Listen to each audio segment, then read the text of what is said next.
Dans le fond, je suis partie en congé de maternité. J'avais un autre travail. Je travaillais à la SAQ dans le temps, il y a quelques années. Puis le travail conciliation famille-travail, c'était pas vraiment possible. Fait que de fil en aiguille, je suis partie de mon sous-sol à la maison avec mes 2 enfants encore bébés dans la balançoire en vendant des choses d'articles de bébé que j'avais plus besoin nécessairement. Fait que de là est venue l'idée de dire, les gens ils veulent vraiment économiser. Fait que de fil en aiguille, je me suis mis à trouver des fournisseurs. Puis c'est comme ça que j'ai parti ça sur Facebook, en fait. Puis après ça, Facebook a pris une ampleur vraiment grande. J'ai pris un local.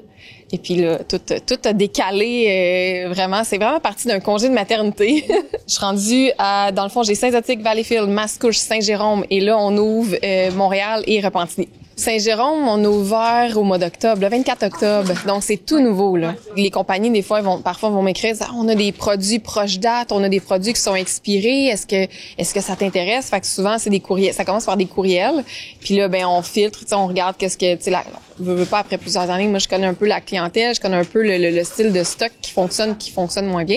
Fait que de là, on négocie, on s'entend sur des prix, puis souvent, la beauté de la chose, c'est que tout ce qui est proche date, on le paye vraiment pas cher. Fait qu'on est capable de l'offrir vraiment pas cher à la clientèle, là. Le panier d'épicerie est rendu tellement cher que j'ai l'impression que les gens, ils arrivent plus, là.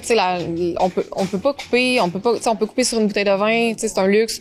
On peut couper sur des sorties, mais manger, on mange 3 fois par jour, là. Fait que, on peut pas vraiment couper là-dessus. Fait que les gens, j'ai comme l'impression qu'ils cherchent vraiment à en avoir plus pour leur argent en venant économiser ici, là. Il y a 2 sortes de réactions. Les gens qui sont vraiment outrés parce qu'on vend des choses expirées, déclassées. Puis il y en a d'autres qui disent, là, 40 ans, il n'y en avait pas de date d'expiration, là. Fait que, il y a le team date fraîcheur, date de produits déclassés, puis il y a le team de, oh mon Dieu, non, moi, je touche pas à ça. Fait que, il n'y a pas de zone grise, c'est vraiment un ou l'autre. Les gens sont rendus plus willing d'essayer quelque chose, mettons, un produit déclassé.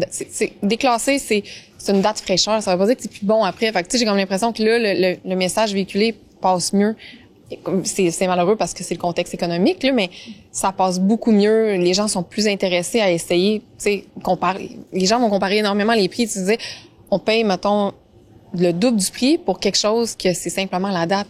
Quand ils l'ouvrent, à yeux fermés, yeux bandés, là, c'est impossible quasi de trouver lequel est expiré, lequel ne l'est pas, là. Je dirais, les fruits et légumes, c'est vraiment populaire, là, je nous appelle les produits moches, là, c'est des produits, mettons, qui a un petit peu de travail à faire dedans, mais toutes nos viandes, nos fromages, des fromages, on a souvent des fromages, des yogourts aussi, le yogourt il est vraiment populaire. Fait que j'ai pas nécessairement de produits cibles, mais je dirais que tout l'ensemble de tout ça fait que les gens sont vraiment contents, là.